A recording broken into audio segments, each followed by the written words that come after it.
colour around your head. Fabulous. Welcome to Off the Hanger. This week's guest is the fabulous Jennifer Walderdorff. She's a fashion specialist and the author of the incredible book, Look at Your Labels. I hope you enjoy this chat. Hi, Jennifer. Thank you so much for being part of Off the Hanger. It is lovely to have you with us. Now, I am very excited to find out a little bit more about your book because you are a fabulous fashion author. Thank you so much.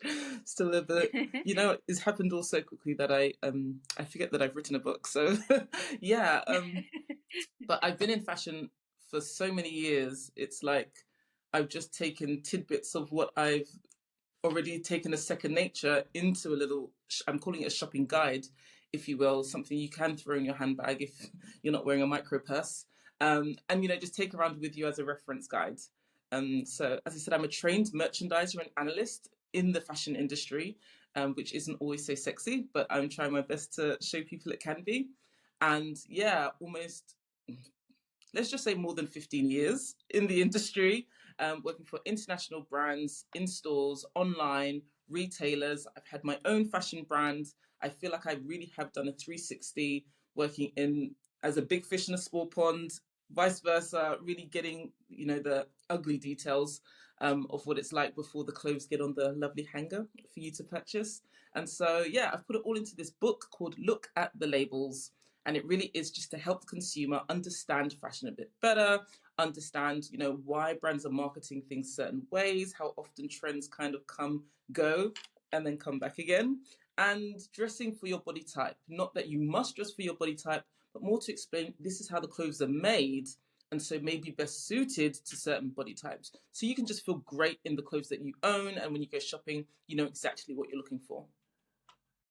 I love that. I love that it's a real all-encompassing look at the industry. It's not that you've just come at it from one side. It's that you've done so much. You're bringing little bits of your experience from every aspect into the book. Really, really, because, I'd get the most, what I think are just simple questions, like from when I was a teenager, like, what's an A-line skirt? I've seen this is it an outfit? Like, they will say the most ridiculous things, and I'll be like, it's shaped like an A. It was but sometimes the obvious questions are the ones that we need to ask. It's true. There is no such thing as a silly question. But yeah, it was just these little questions that I thought, okay, put it all into one place, not going around different blogs or different, magazines, etc. One-stop shop. And then you can hopefully be a bit more empowered next time you want to go shopping. It's fabulous, really fabulous. And have you always been into fashion? Yes. So I'm one of 7. And I'm number 6. Wow. And oh my goodness. Yeah. So did you get a lot of hand-me-downs? My God, please, this needs to stop being a dirty word. I love my hand-me-downs. Oh, I had some best things. I couldn't wait for my sisters to grow. Yes. I'm the youngest of 3. And I remember my sisters having the best things. I couldn't wait for them to get too big for me. I was like, give it to me now, please.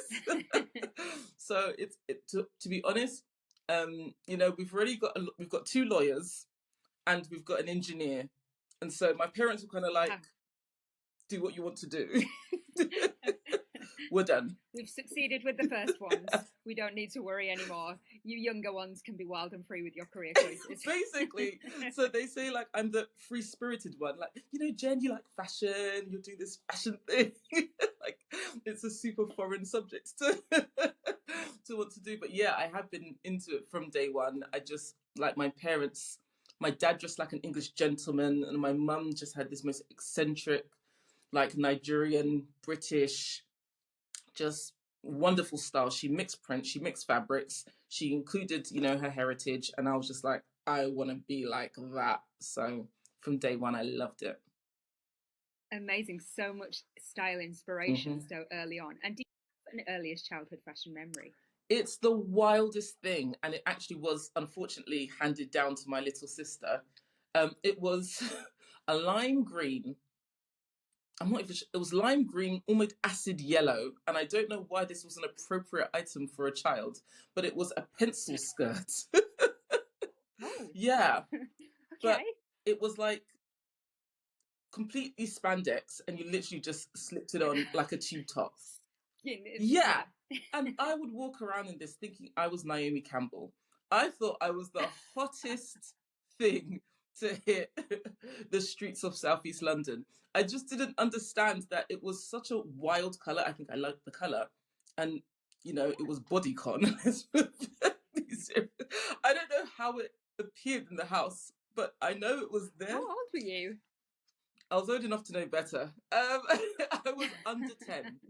I was under 10 Wow. because this is the foggy years when it's like, I'm not in nursery, but I should know better. So somewhere between 5 and 10.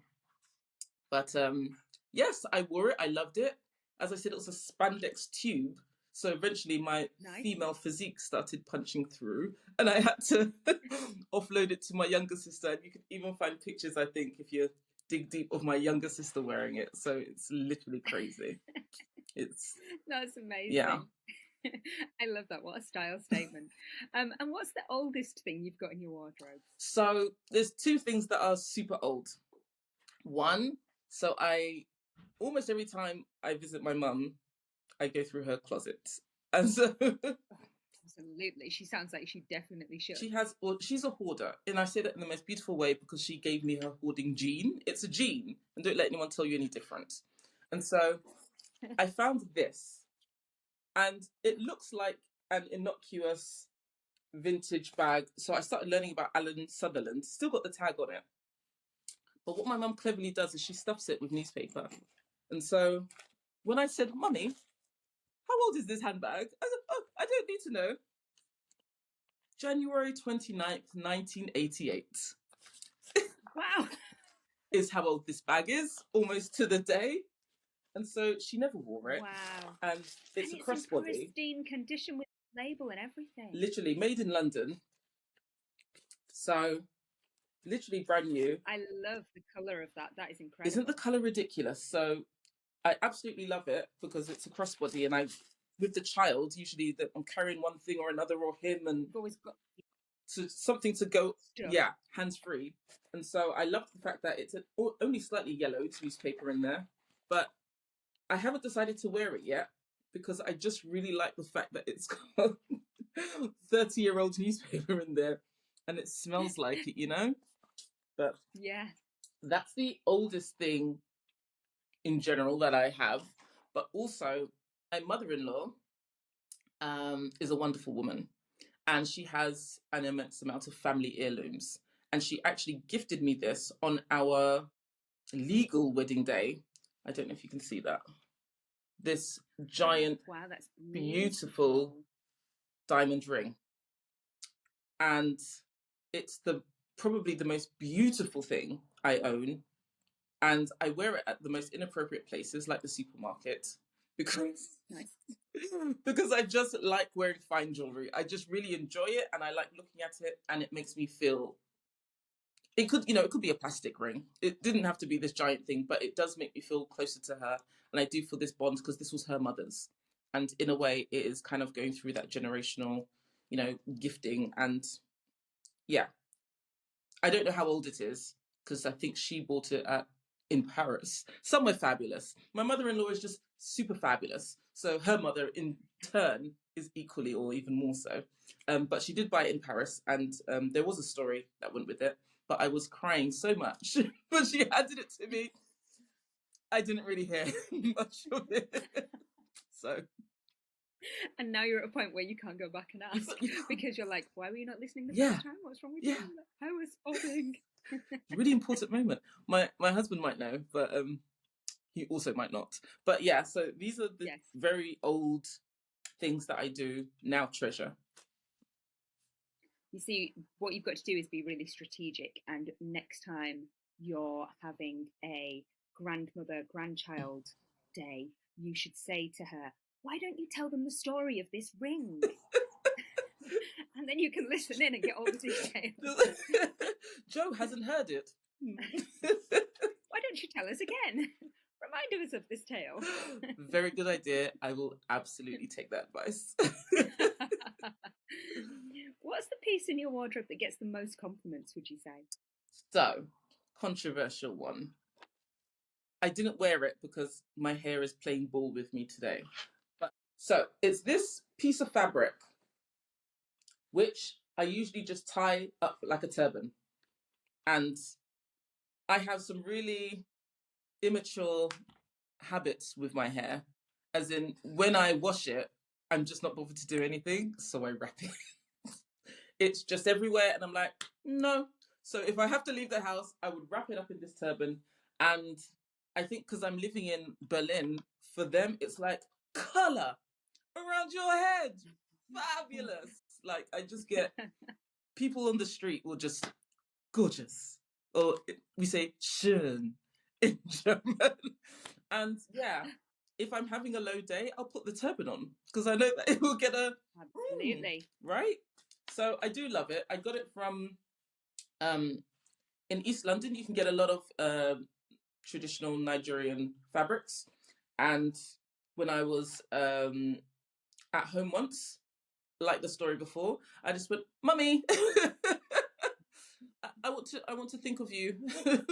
What can you give me?" And she gave me a stack of fabrics, all different prints, and I just said, "That'll do." I just took it. Thank you. Yeah, and this one had the best color scheme for being able to wear almost every color, and so yeah, this is the one that I choose most often to not reveal my bad hair days when they That's fabulous. I'm always a huge fan of a hair accessory because my hair is fine if I have done it.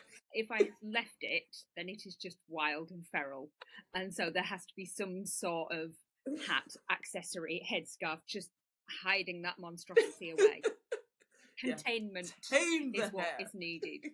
Contain that monster of hair. Understood. Yeah, I love hair accessories. Oh, they're the best. What's the most expensive piece you own? You don't have to tell us how much if you don't want to, but are you somebody who likes a designer bargain? Oh my God. Like, I don't know. I keep referring to myself as an old millennial because I just made it. Okay. But I think there's something thrifty about us being millennials. And if it's not a bargain, I almost don't want it. Like, I'm the same. Like, entice me, give me something to want you more. So what You've got to win me over, right? Work hard just for me. Need That's the it. bread, just yeah. Make it an experience. So I fished out, like, first of all, nobody's perfect. And as much as I preach shopping to, know your size, know what fits you, don't, obviously reduce the speed of fashion in general. But one of my most important things is buy things that are your size now. Because yes, very important. Shopping for the intention isn't always, great for the environment, etc., etc., or just depending how big your wardrobe is. But nevertheless, if I'm having what would be called a small foot day, which doesn't exist, because you can't put a corset on your feet, I have these. I'm laughing so much because this is so me. I'm exactly the same. I go, I'll squeeze in them. It'll be fine. It'll be fine on the day where it's not raining, not too cold, and I have a high threshold of pain. They are fine. When the stars align, exactly, for those things, then it will be okay. It will be okay. My mood will be so heightened, I won't even remember the stabbing pain on my big toe. So who needs a big toe? It's just for decoration, I think. Right. I think so. I think, oh no, it might be the big one that we need. It might be the small one that's the decoration. Yeah, I think big one's balanced. Lose the small one. Yeah. Yeah. Nevertheless, it still works. Nevertheless. So, yes. I love sample sales and I love outlets. I love them a lot more before the child because, disposable cash. But absolutely.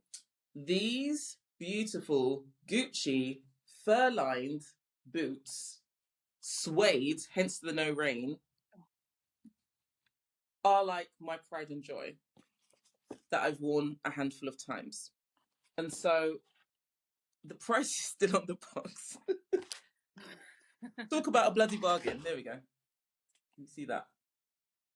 Half price. Oh, I can't see that from here. Oh, nice. Did I get that right? No, it's over there. That's the other side. This side. There we go. Amazing. Right. What a bargain. So Yeah. I love them. They don't get to be worn so often. I think they have to be sold because I think I went out in onto a pavement from a taxi for like 10 minutes. So they are virtually unworn. But I love them so much because they're just beautiful. So do you know what? It's that fur lining that's done you wrong, because it takes up so much unexpected room that if you buy something in your size that's fur lined, they never fit. You've always got to size up in them. Always. And you never think that at the time, especially not at a sample sale or when it's a bargain. Yeah. I just go, oh, it'll mold around my feet. It'll be fine. It almost always is fine. Almost always. Yes. But I did try them on barefoot, and normally I wouldn't leave the house with bare feet in a shoe. So yes, and that fur is like butter to the touch, as it should be. Yes. But yeah, I think they do have to get sold because, I need space for things that are being worn is more the point. Yes. And, you could be sending them off for a better life somewhere. Lots of whoever buys them would wear them all the time. If their foot fits all the time. It's difficult because I don't know what's happened to the shoe sizes, but I think the numbers have gone up for the same size. And so these days, I don't even know what foot. I think I'm technically a 42 now, which is making me feel a little bit, I don't know, put out. But also restricted in the amount that's on offer as a 42. Yeah. When you get more to those sizes, the larger and smaller end of the spectrum have always got the least amount. Mm-hmm. So frustrating. I'm going to blame it on... I don't blame everything on the pregnancy and the child, but they do say when you are pregnant, your feet do get bigger and they don't reduce. So yeah, in the past 2 years, I've been a very comfortable 42. But yeah, there we are. What's the newest piece you've got in your wardrobe? It's actually this baseball tee that I'm wearing. Nice. So I know I look like I'm dressed to paint someone's house. But now, I love a dungaree. I will hear no bad words of a dungaree. They are fabulous. I do not care. I love them. Great, because this is my ultimate comfort wear. I do think, and when I found this raglan, I used to wear them a lot back in the day because for me, because I've got quite broad shoulders, and with this asymmetric seam, it just kind of creates these contours which I really enjoy on my body. So I found this brand, and she is the owner is amazing. She's sustainable, everything, the cottons, the dyes.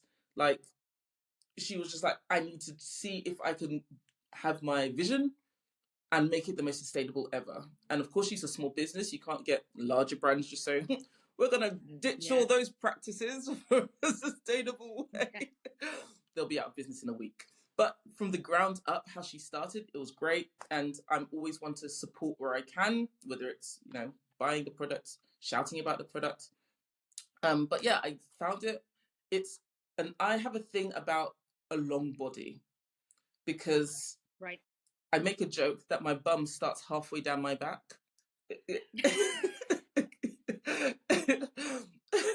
God has blessed me with a unique figure.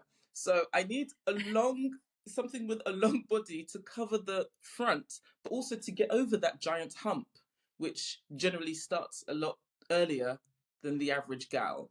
And the body on this is lovely and long, so I can tuck it into things and not have to think about the back exposing me. And the sleeves, I've got quite long arms, I've got long feet, as you know, and it goes all the way to the wrist, which often doesn't do, even though I'm this type of person, let's go. Me too. So there, yeah, I need the scrunch effort. But yeah, I love it. And it's cotton. I'm a bit allergic to polyester, so I shouldn't really wear it. I can't get rid of all the clothes I own. But yeah, it's super breathable, super light, sustainable through and through. So love this bad boy. That's really cool, because I think it's nice to, when you look for those pieces, that are going to be your workhorse pieces, that actually we do look more to the sustainable brands and the small businesses, and actually being really thoughtful about where we spend our money when it comes to those pieces that are our everyday wear. Yeah. Like I also make the joke that with millennials or old millennials as well, we're at like that time of our careers where we're making good money, you know? Well, probably not necessarily good money. I don't want to tarnish us all with the same money brush. But where we're probably making the most amount of money that we have done in the past. And yeah, I think with great power comes great responsibility. So where in fact am I going to use this lovely salary that has been given to me of my hard work? Yeah, I do think a lot more consciously in general, of course, but that's what the book is about. As I said, it really is not just choosing which brands you're spending your money on, but really just knowing, how long do I want this for? Is this a true investment piece that I would like to wear for the next 10 years? Or is this a real one party wonder and then I'll sell it on or give it away even? So it's really, yeah, where I spend my money for long time things, I would happily meet you again in 10 years wearing this same outfit. It's possible. And I wouldn't be too upset, to be honest. No, I love that. I love that. It's about being considered. Now, are you quite sentimental when it comes to your clothes? Have you got a most sentimental piece? Massively. So, kind of back to jewelry. So as I said, I'm one of 7. I'm kind of the free-spirited one. And after 30 years of grafting, I said to Mum, I want to leave London. I want to follow my dreams and be a fashionista in Italy. This is a real story. So she said, okay, dear. Very accepting, wonderful woman. I do love her to bits. So as I said, she's got decades of wonderful things. And I think it coincided with her clearing out one specific corner of her jewelry cupboard, operative word. And she just pulled out this piece of jewelry I've never seen in my life. And I'm 30 at this stage. My eldest sibling is more than 10 years older than me. And she brings something out from over a decade. She says it's old. And it's this, I'm almost always wearing it. And it's the St. Christopher pendant. And just in case the viewers don't know, it's St. Christopher is the patron saint of travelers. And it was like, again, this weird kismet where I said, okay, I want to jump on a plane, maybe never come back and start a life in another country. Give me your blessing. And she just whipped out this patron saint good luck charm on every plane, train, automobile that I'll be stepping onto. She was like, oh, well, I found this. Your father gave it to me at some point. Good luck. I'm paraphrasing. Yeah, like I'm paraphrasing a lot. It was a wonderfully sentimental moment. But yeah, in my jobs, because I've been in merchandising, I've been traveling with buyers, we're going to brands a lot. So there's always some level of traveling that I've had in my job. But then when I was like, okay, I want to leave, she was like, oh, taking this a little bit serious. So she's given me this. What year are we? Yeah, so it's about 7 years I've had it now. And I almost never take it off. Yeah, it's always with me, and I think of her every time I'm wearing it. It's beautiful. Thanks. It's really, really lovely. What's the piece in your wardrobe you would say most sums you up? So I really enjoyed this question. When I was looking through, I was like, oh gosh, Jen. And it was glaring me in the face. I don't know why I walked past it the first time. And I probably have to move back a little bit. But it's this. I used to call it my Pat Butcher skirt.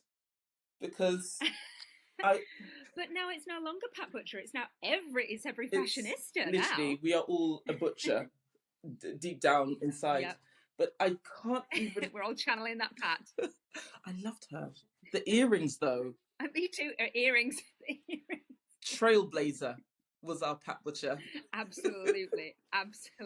She doesn't know what a fashion icon she was. She really doesn't know, because she was the inspiration for many a trend after she, departed the show and everything else.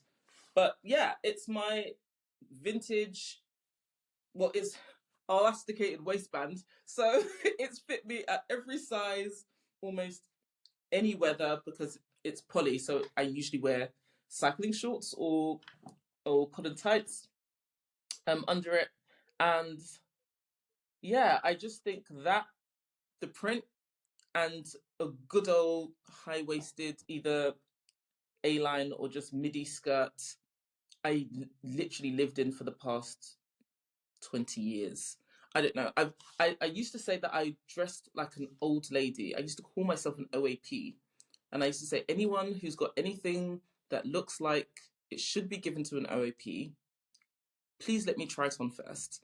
Because I just find the aesthetic of, I hope I don't want to be offensive, because I love the styling, but just anything that looks like it really is from yesteryear, I gravitate towards it, which is why I'm always going through my mum's closet, all the stuff from the 70s and early 80s. But yeah, I could literally live in a midi skirt and a t-shirt, I think is almost my uniform, and the print kind of, scary spices it up. Yeah. I love that. I'm a real fan of a midi skirt and a t-shirt, or a midi dress. Yeah. And just, you will never ever see me in any sort of edgy, short, mini thing. It's just not my vibe.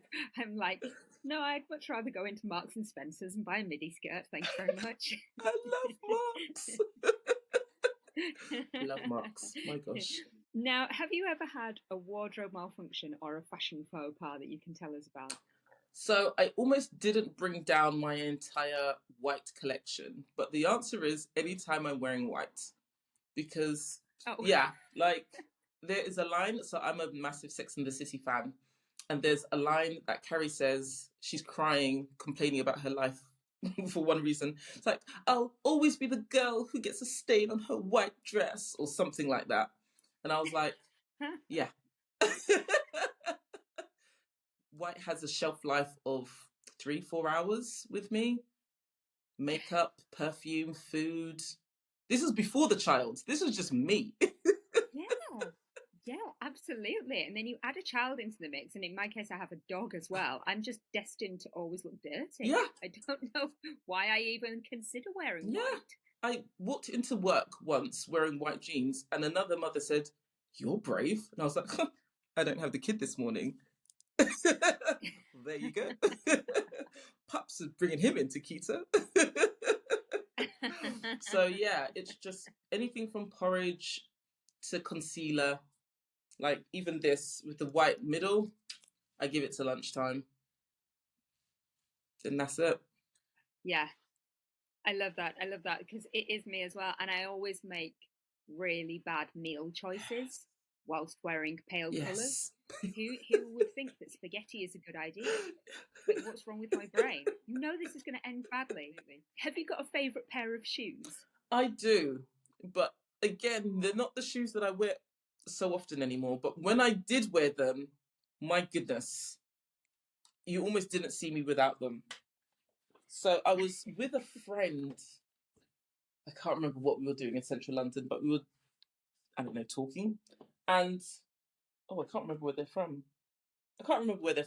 But I'm like, anything with made in Italy on it, you've already sold me. It could be the ugliest thing, I don't care. So made in Italy, you've halfway got me. Okay, what else do you need to do? Add a bargain? Great. 75%. Absolutely. The item's gorgeous. Take my money.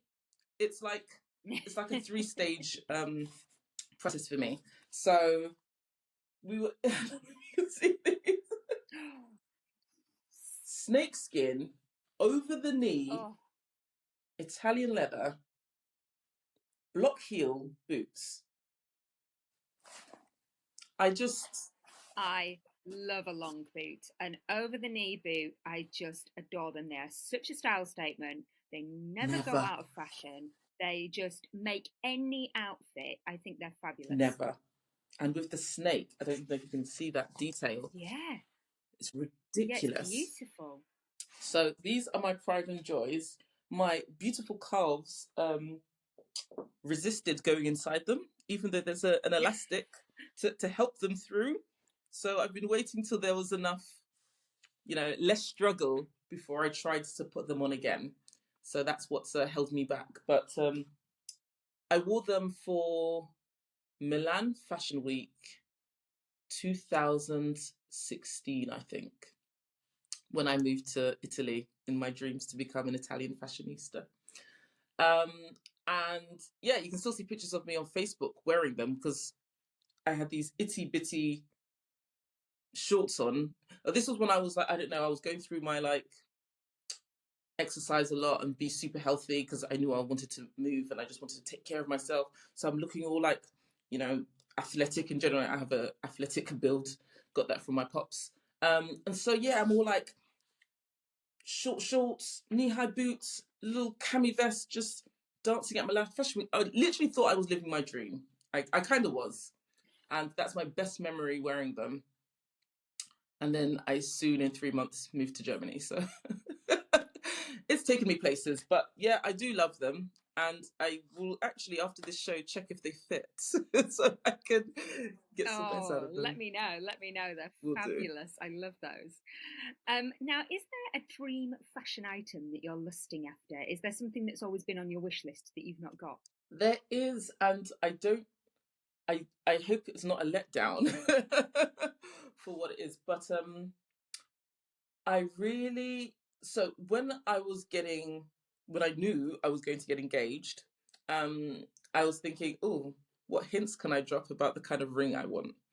And so I convinced myself that I just wanted something ridiculously extravagant. And I was looking at different colored diamonds. And so I'd convinced myself I wanted a black diamond. And soon after I thought, that's ridiculous, Jennifer, stop it. But the idea of a black stone stuck with me. And alternative to that, I really, really like onyx as a black gemstone. And so I'm not wearing my my engagement ring because, again, sometimes my fingers get a bit bloated and it doesn't fit. So I'm only wearing my band, which somehow always fits. But yeah, so I've been looking for the perfect onyx ring for about 5 years. And I just, there's always something that's just not right. And I know it's maybe it should be a Gucci handbag, or I don't know, a Chanel scarf. I don't know. Maybe it should be something, more lusty. But yeah, I just really want a gorgeous onyx, at least 14 karat ring. I think that would make my life or my hands feel complete. You'll find it. It'll come to you at some point. You'll find it and it'll be the perfect one. Yeah. And I'll have the right amount of money in my in my bank account. Absolutely. It will the stars will align and it will all happen. Have you got a piece of fashion advice for your younger fashion self? I think it's always the thing. When I look back, I used to think I was chubby. I used to call myself skinny fat. And I'm trying to take the stigma away from fat. If you're fat, you're fat. I feel like it's just, you've got more weight on your body. And I was always skinny fat, like I had a little pudgy belly. But when I look back at myself, I was virtually Kate Moss. I was virtually like runway model skinny. I don't know what I was thinking.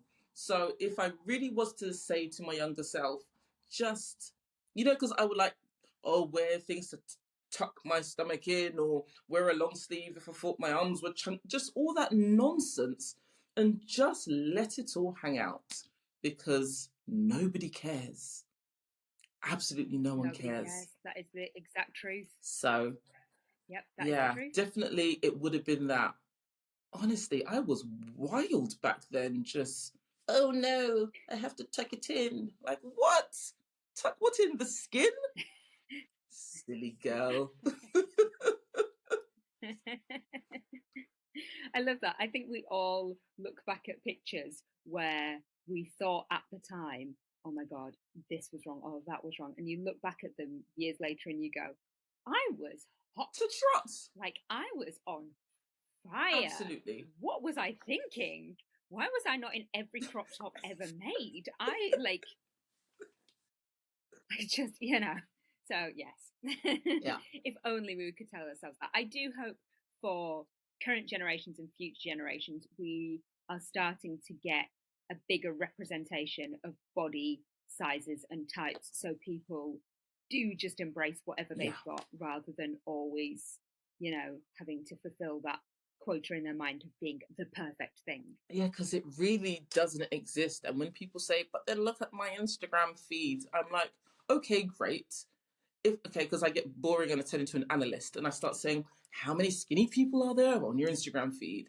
How many people are there in the UK? How many people are there? And the percentages just keep getting smaller and smaller. So I'm like, really? Yeah. When I say it doesn't exist, I'm not being literal. But the proportion of people that are naturally that way inclined is so small. It's such a, it's just useless to try and attain it.